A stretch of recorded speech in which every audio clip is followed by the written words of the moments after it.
Global market के expert Ajay Bagga साहब कार्यक्रम में हो रहे हैं शामिल। बग्गा साहब, बहुत बहुत स्वागत है आपका, धन्यवाद हमें समय देने के लिए। सर, 6 दिन हो गए, तेजी का सिक्सर मार दिया अमेरिकी बादलों ने। हम बढ़ नहीं रहे, वो घट नहीं रहे, करें तो क्या करें? बिल्कुल। नहीं अनिल जी, और ये एफआईएस की जो बिकवाली होती जा रही है उसके सामने अभी क्या किया जा सकता है? उसको एब्जॉर्ब करके हम बैठ गए हैं। अब ये है, देखिए 27 दिन रह गए घोषणा होने में इलेक्शन रिजल्ट्स की। 1 जून को रात को एग्जिट पोल्स आने शुरू हो जाएंगे। वो संडे है। फिर 2-3 मंडे ट्यूसडे रहेगा, 4 तारीख वेडनेसडे है। तब उसके दोपहर तक रुझान थोड़े फर्म होने लग जाएंगे और थोड़ा मार्केट संभलेगा।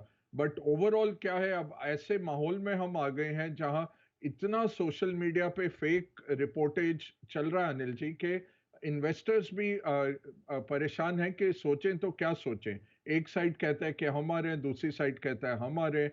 ऐसा कोई वेव नहीं दिख रहा। और बहुत लंबी अवधि का इलेक्शन होने के कारण बहुत ही बोर्डम हो गया लोगों को। लोग अब छुट्टियों में जा रहे हैं। आप ट्रैवल करिए, एयरपोर्ट्स में जगह नहीं है, लॉन्जेस में जगह नहीं है। बंसल साहब का नाम भी लेते हैं फिर भी लॉन्च के अंदर दाखिला नहीं मिल रहा है। तो बहुत कड़ा समय है मार्केट्स के लिए, क्योंकि जो पॉलिटिकल अनसर्टेनिटी आती है उससे जूझने के लिए फिर एक और कोई पॉजिटिव कैटलिस्ट चाहिए। जो अर्निंग्स अच्छे आ रहे हैं वो आपने देखा, बड़े दमदार स्टॉक्स कर रहे हैं प्रदर्शन।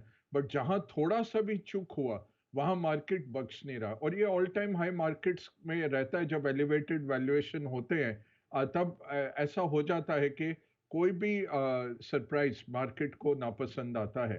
तो ग्लोबल से ज्यादा डोमेस्टिक फैक्टर्स हावी हैं, और बट ग्लोबल फंड फ्लोज हावी हैं मार्केट के ऊपर अनिल जी। तो ऐसे माहौल में बैठे रहना है। ज्यादा कुछ ट्रेडिंग तो बहुत मुश्किल हो गई है, क्योंकि जिस तरह से वॉलेटिलिटी आती है तो दोनों साइड के स्टॉप निकल जाते हैं। तो मैं कहूँगा इन्वेस्टर्स के लिए अपनी लिस्ट बना के तैयार बना के रखिए। और यही याद रखिए, 2004 में जब बहुत बड़ा सरप्राइज भी आया था मार्केट को, तेजी से मार्केट गिरा था।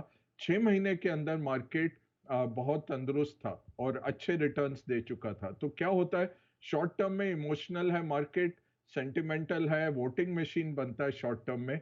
और थोड़ी सी अवधि आप बढ़ा दीजिए, लॉन्गर टर्म में फंडामेंटल्स लौट के आ जाते हैं, वेइंग मशीन बन जाता है मार्केट फिर से।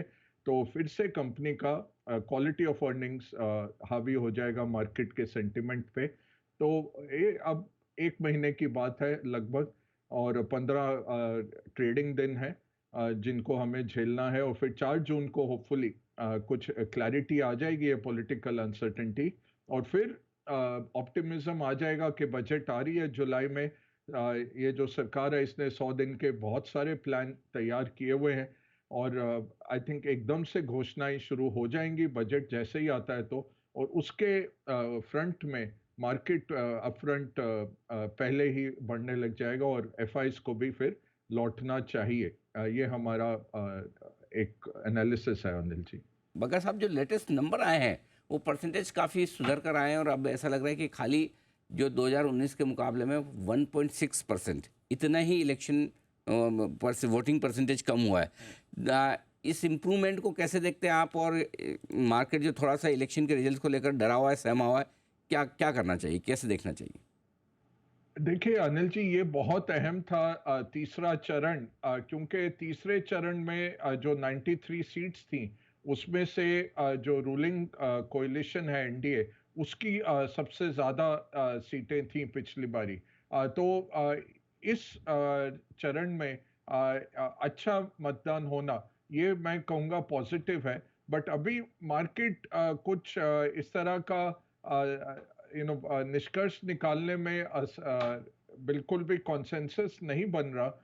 तो ओवरऑल जैसे आज सवेरे भी आप एडिटर स्टेक में कह रहे थे, मैं सहमत हूँ कि इसमें हमें ज्यादा रीडिंग नहीं करनी। 1-1.5% ऊपर नीचे कोई रुझान नहीं दिखा रहा।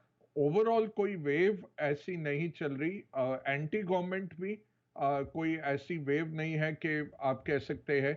और ये क्या हो गया है कि 6 हफ्ते का इलेक्शन करने के कारण और इतनी गर्मी पड़ने के कारण लोगों के छुट्टियों का अभी माहौल है, तो ओवरऑल वैसे ही लोगों का इतना रुझान नहीं हो रहा वोटिंग की तरफ। तो पार्टीज के लिए भी चैलेंज है, मीडिया भी जो कवर कर रहे हैं। कल मैं देख रहा था एक प्रोग्राम टीवी पे, वो भी कह रहे थे कि बहुत ही बोर्डम हो रहा है सबको, क्योंकि वही मुद्दे कितने आप एनालाइज कर पाएंगे। तो ये होपफुली अब चुनाव आयोग कुछ इसमें निकालेगा विकल्प, कोई सोल्यूशन, कि इतने डिजिटल जब हम आगे पहुंच चुके हैं, स्पेशली यूपीआई वगैरह में इतने हम सक्षम हैं, तो डिजिटल कोई अगर तरीका निकाला जा सके और शॉर्टन किया जाए ये इलेक्शन का जो अवधि है अगली बारी से। बट ओवरऑल मैं कहूँगा मार्केट साइडवेज ही रहेगा अनिल जी, क्योंकि प्रॉब्लम है पॉलिटिकल अनसर्टेनिटी की।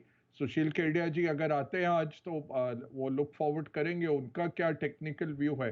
बट ओवरऑल जो हमने पिछले इलेक्शंस को एनालाइज किया अनिल जी, 6 महीने पहले से बढ़ता है मार्केट, फिर विचलित हो जाता है, थोड़ा साइडवेज हो जाता है, अनसर्टेन हो जाता है मार्केट, फिर इलेक्शंस के रिजल्ट पे गिरे या बढ़े, बट 6 महीने में ऊपर आ जाता है फिर से।